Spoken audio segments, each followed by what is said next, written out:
When we got there, we see the body of what appears to be a young male, maybe in his late teens, early 20s, blood around the head area. You could tell by looking at him that he was dead. Wendy Huben and Jesse Howell longed for a more exciting and adventurous life outside of their small town. This notion led them to make a fateful decision. They were going to leave Illinois and start a new life together far away. Little did they know that their decision would ultimately make them the victims of a crazed killer. But will the police ever be able to solve their murders? This is the tragic case of Wendy Huben and Jesse Howell, the teen lovers who were killed by a crazed stalker. Wendy Von Huben was a fun-loving and free-spirited 16-year-old from Woodstock, Illinois. She was dating 19-year-old Jesse Howell, who was a known troublemaker in town and had several run-ins with the law. He was just hanging out with some very unsavory people that had made really bad choices, and he had a habit of being in the wrong place at the wrong time. But beneath this tough guy exterior, Jesse was said to be a really sweet and caring person who would go out of his way to help those who needed him. He was somebody that would do anything for anybody that needed it. But he was also somebody that wasn't really world wise. He wasn't street wise, and he trusted too quickly. And when he loved somebody, he loved completely. According to his friends and family, Jesse was so in love with Wendy that he had even asked her to marry him. The two dreamt of spending the rest of their lives together outside the confinement of their town. We knew that he had asked her to marry him, and we knew that he loved her a lot, and that he really felt this was the one. On February 23, 1997, just days after her 16th birthday, Wendy told her parents that she was going to spend the night at a friend's home. But she and Jesse had other things planned out. He had a few $100s saved up, and he bought this old beater car. And at the time, he did not have a valid license or insurance, but he had a friend that did.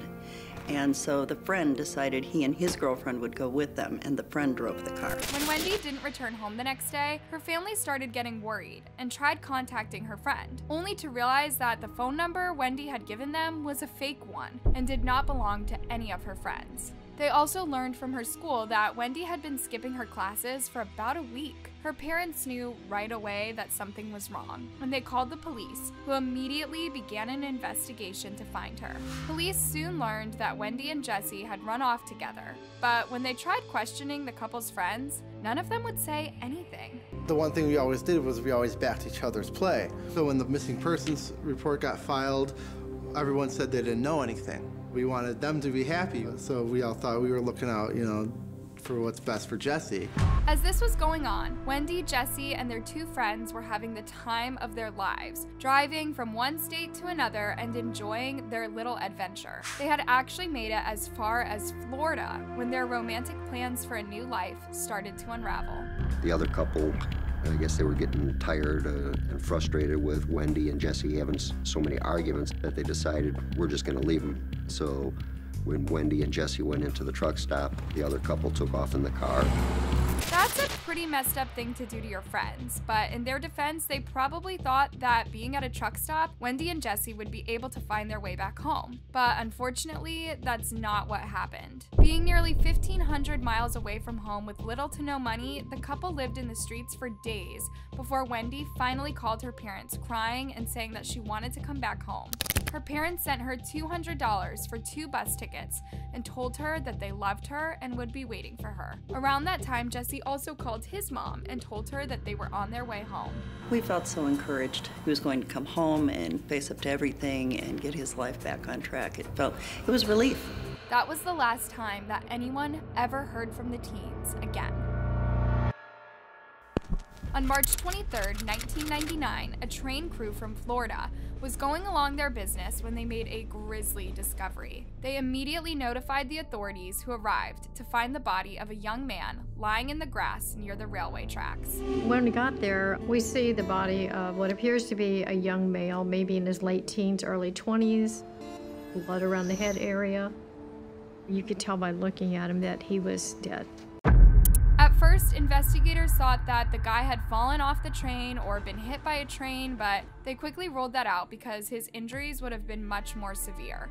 There were facial injuries consistent with falling forward, and there were marks on and about the head indicating blunt force trauma. While scouring the scene, authorities found a baseball cap with red stains on it and a pair of wire-rimmed eyeglasses with one of the lenses out and an earpiece missing. These and several other clues pointed to the chilling fact that the guy had been murdered. The grass was pushed down and squished and pressed down by the dragging of the body. It was almost as if the person who did him harm may have been trying to hide the body, but for some reason didn't complete the task. Investigators determined that the murder weapon was a brass and rubber copling that's used to link one train car to another. It was found at the scene with dry blood still on it. When detectives checked the young man's body, they could not find anything to identify him, but he still had some cash, a watch, and a necklace on him, meaning that his murder was not robbery motivated. Detectives also found a money transfer receipt where some money had been wired from Illinois to someone called Wendy. And when they contacted the Illinois authorities, they were able to identify the victim as 19-year-old Jesse Howell. At first, Jesse's parents were in denial about the body being that of their son, but when they saw the pictures, their world came crashing down. That was very hard. I cried. He was just laying there, and it was him. And that put the nail in it. That's it. That's him.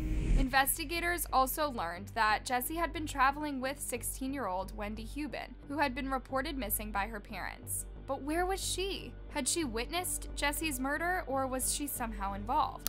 We weren't sure if Wendy had been kidnapped, abducted, or if she ran away further because of some issues between her and Jesse. So the correlation between her and the crime scene was critical, finding her. In the days that followed, police spent hours scouring the area for any signs of the missing girl. They did air and ground searches using helicopters and search dogs, but there was no sign of Wendy or anything that would lead investigators to Jesse's killer. We don't have that person's hair, DNA, fibers, blood, nothing of that other person that was there. We don't have that.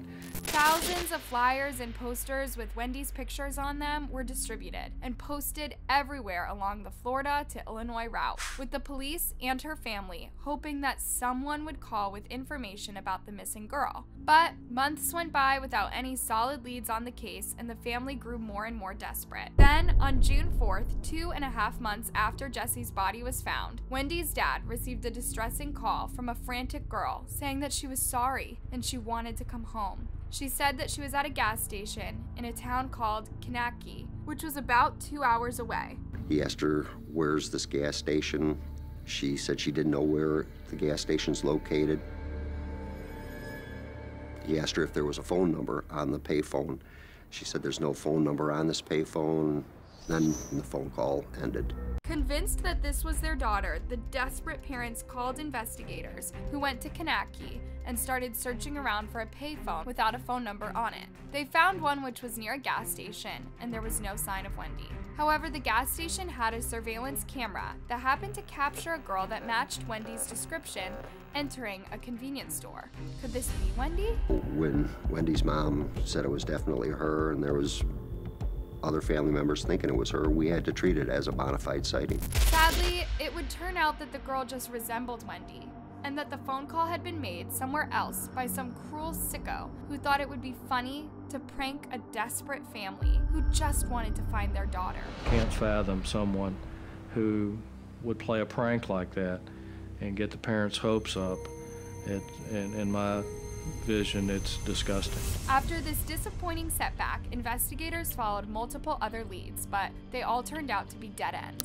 A year went by without any progress on the case, and then one day, investigators received a call from railroad authorities who told them about a drifter called One-Legged Bob, who apparently had a criminal record, who had been seen traveling with a girl and could very well have been responsible for Jesse's death. One-Legged Bob was your typical, what you might consider a homeless person, kind of scruffy, hadn't shaved in a few days. And he had a prosthetic leg that helped him get around. So for someone who you might consider crippled, He was far from crippled. However, after interviewing one-legged Bob, investigators soon learned that he was not the guy they were looking for, and so they had to release him. In July 1999, 2 years after Jesse's gruesome murder and Wendy's disappearance, investigators heard about a serial killer who had been going around killing people along the railway. He had been nicknamed the Railway Killer, or the Angel of Death, but his real name was Angel Maturino Resendez. We knew Angel Resendez was a person that rode the rails across the country. We were worried about where he was going to strike next. So we had made the decision early on that he needed to be made a top 10 fugitive. You know, these millions of eyes from the public would tell us something. Resendez had killed at least 15 people with rocks, a pickaxe, and other blunt objects, mainly in their homes, which were mostly along the railway.